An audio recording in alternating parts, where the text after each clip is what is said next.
I have been clamming for 24 years, and I was a co-founder of the Maine Clammers Association. The association has been involved in a number of things, but namely educating and changing how fishing families and policymakers view Maine's marine resources. We've been advocating for clean water and marine stewardship and supporting applied marine research and education. We also do a lot of work. There are approximately, I think now there are 78 municipal shellfish programs in the state. It's a very unique program. We're one of only two states in the country where municipalities have the ability to make authoritative decisions or management decisions over the intertidal zone. I also formed a business a year ago, the Stewards of the Sea LLC, and that was so that we could subcontract data collection through commercial fishermen.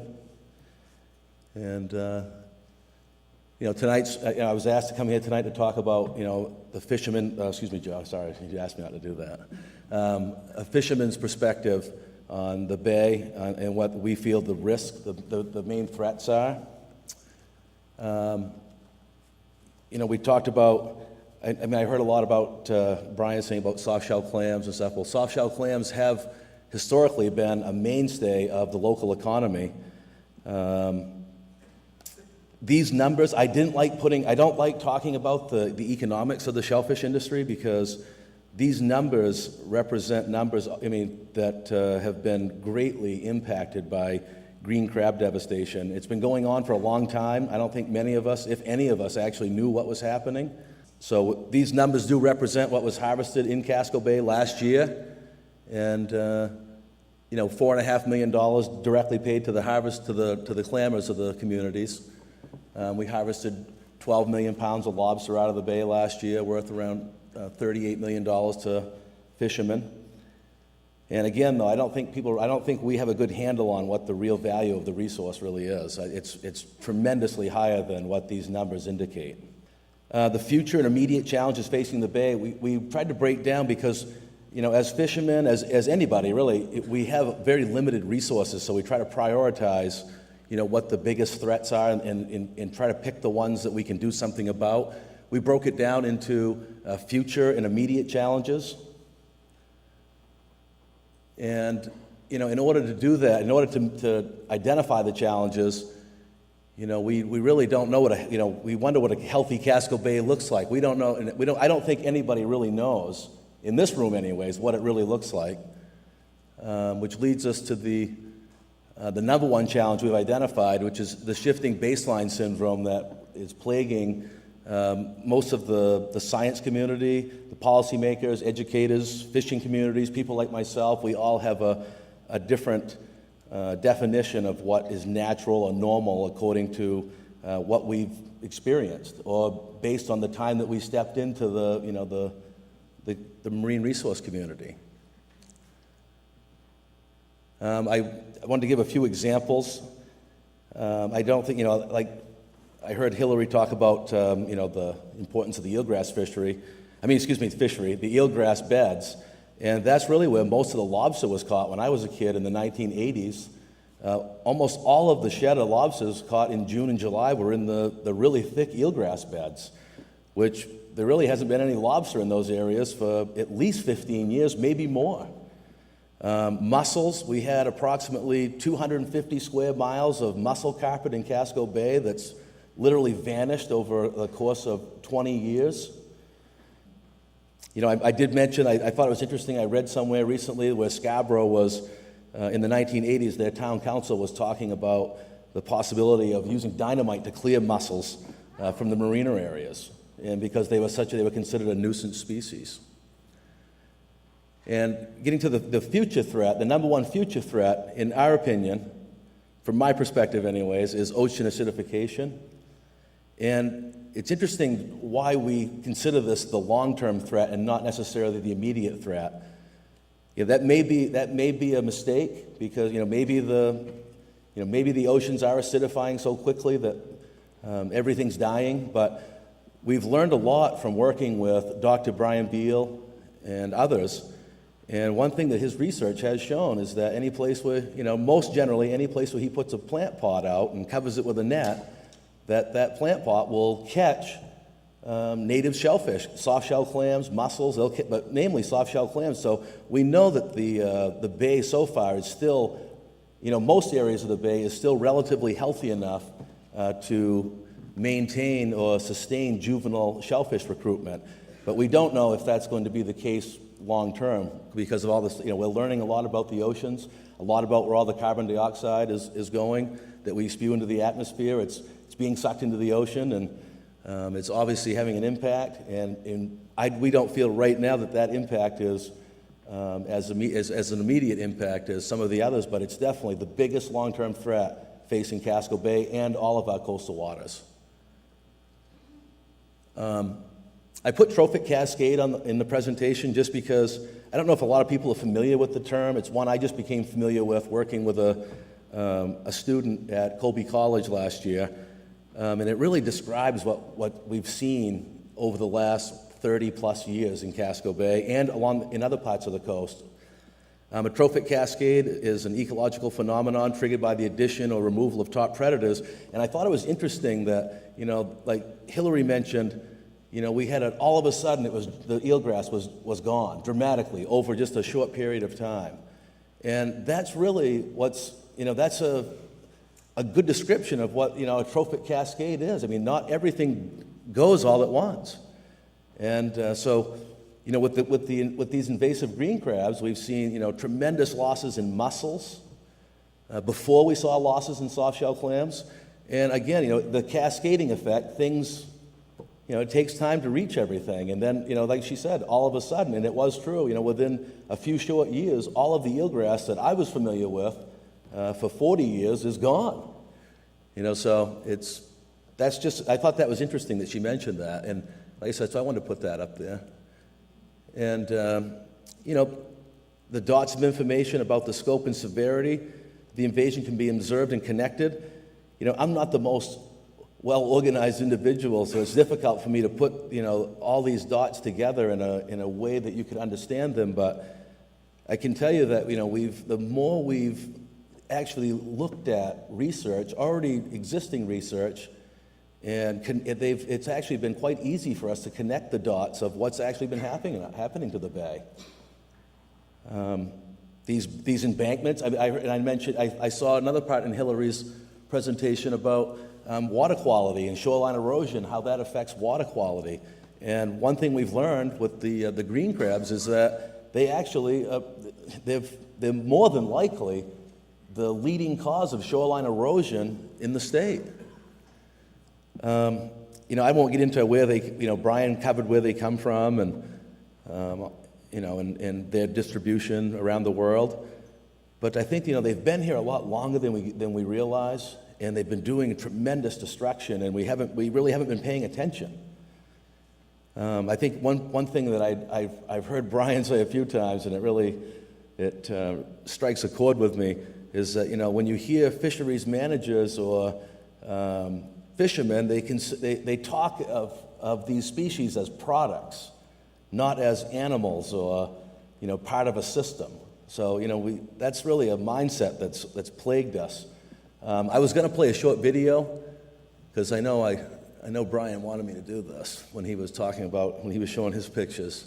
But this was something that was taken last year in Collins Cove in Freeport. It may look like something out of a horror movie, and, but these that's when we realized that this shoreline erosion really is the result of crab burrowing. They're multiplying so fast that that's Clint the Rock Goodnow, one of the toughest clammers in the state. Green crabs, and then when you walk the shorelines, you can hear them. If you flip over a rock or a piece of sod, it's just hundreds of them come running out at you now.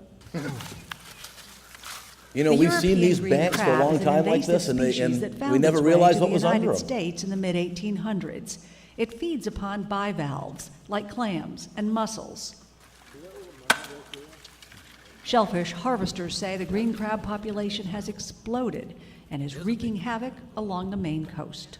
Yeah, we've seen over an 80% reduction in productive acreage here in Freeport over the last several years.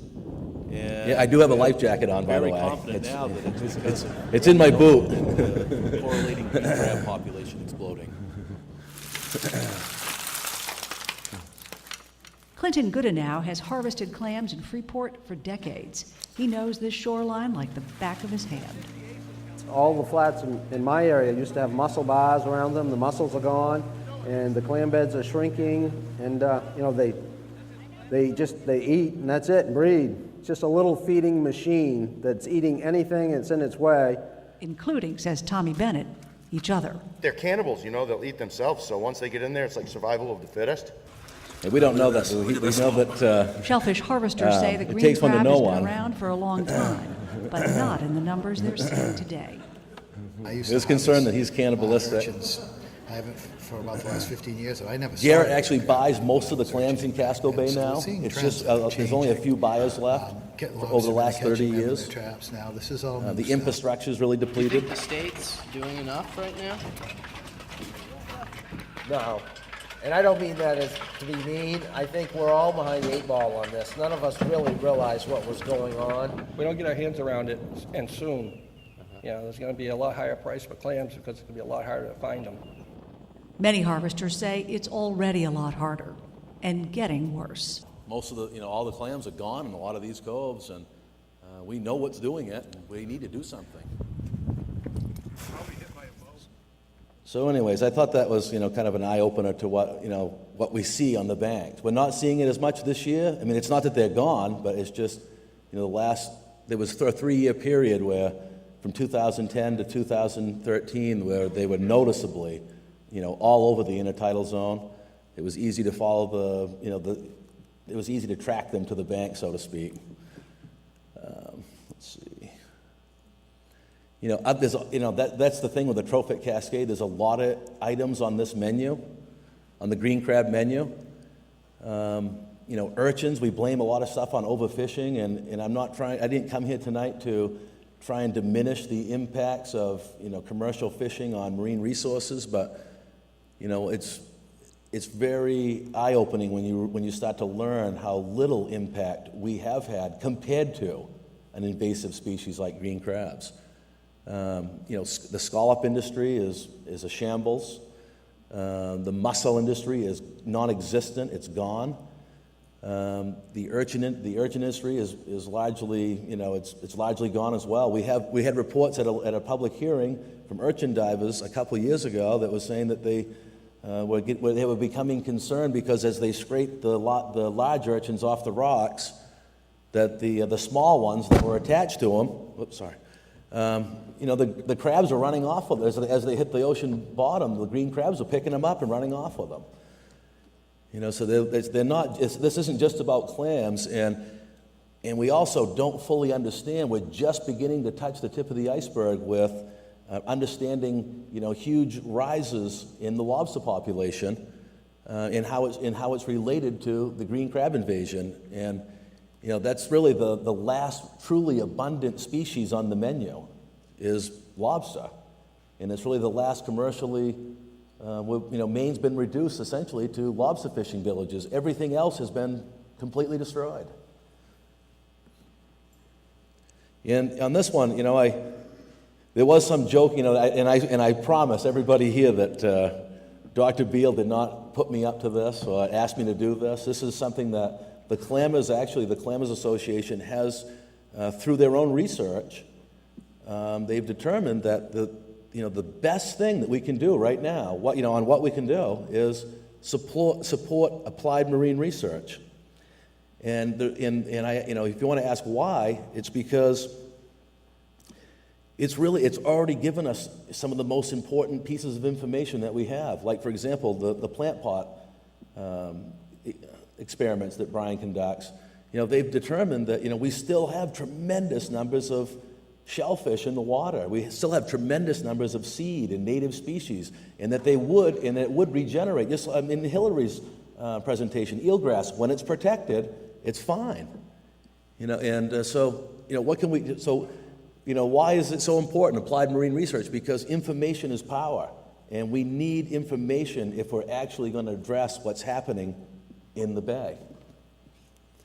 I also put a plug in there, another thing, I saw some legislators here today, we need to support candidates You know, I mentioned Stan Gosofsky in District 24, my district, just because I know that, you know, he's starting to catch on. And he's, you know, it takes a while, you know what I mean? But he is. He really is, you know, and he's, you know, and we've got to get people like Brian, you know, out in the field conducting research instead of spending all his time trying to raise money to keep DEI alive, because there really isn't, other than, you know, DEI and some of the work here at Friends of Casco Bay, there really isn't anyone conducting applied marine research that interacts with the communities like DEI. So, you know, that's really our number one mission as fishermen. That's from my perspective. What can we do? It's support people like him in organizations like DEI and Friends of Casco Bay. You know, and I will, you know, in Hillary, you know, and Joe, I'm sure Joe will talk about it. You know, the thing that when we started the Clammers Association, our platform, we were on a crusade to open up clam flats. And because we thought that was our big problem, you know, we needed access to more resources. And, you know, our platform was clean water, and we wanted up-to-date codes, you know, ordinances in the towns, and we wanted, you know, big changes, and we fought for them, and we've actually secured a lot of them. We've made some great changes, and we're continuing to do so, but, you know, it's really important, like when we talk about the long-term threat of ocean acidification, you know, what can we do? It's really about, you know, nitrogen runoff, and making sure and demanding that we do all we can to keep the bay clean. You know, and again, just goes back to, you know, use the process, use the tools you have available to you. You have a telephone or a computer or a smartphone. You could take, if you just took time to email your federal rep, your state rep, or even your local town council saying, you know, I want clean water, and I want something, you know, I want applied marine research, you know, and I want to start investing in renewable energies. We need to get serious about this stuff. And, you know, and one thing that the green crab crisis, and I'm almost finished, is that it's really taught us that, you know, we really understand why fishing quotas and catch limits and closures, that they don't work. You know, we're starting to understand why they fail, because it's not necessarily what even myself have grown up believing, that the impacts of fishing, commercial fishing, is what's caused tremendous depletion. These invasives have actually rendered us, you know, we're not even really having an impact anymore. They're having all the impact. They're the top predator. We've been replaced. And you know, and to continue supporting, you know, to listen to go up to a Marine Resource Committee meeting and hear the DMR advocate for, you know, more of the same, closures, limited entry, quotas, catch limits, whatever it is, you know, it almost feels now like it's just a total waste of our time, that we actually need, you know, we need to implement marine stewardship components in our licensing and everything that we do. You know, we need to start asking people, what are they doing to deserve the right to harvest Maine's natural resources? It can't just be you take whatever you can get, and you've got a license, so you get to take whatever you can and hope there's a few left over for next year. You know, that's what we've been doing for a long time, and it's no longer working. And of course, you know, give to the Maine Clammers Association is probably the number one thing we can do for anything. And but it is important, and we've learned that, you know, one thing that the Maine Clammers Association has done is it's given us the ability to contact, you know, numerous families up and down the coast in all kinds of different regions, and it's helped us to connect information that we've received through the organization to understand what's happening to the marine resources. It's really how we uncovered the green crab crisis, is just, you know, talking to people and listening to people and hearing what observations are, and it's, you know, and we need to do a lot more of that, and we're going to continue to do so. But that's pretty much it. So, thank you very much.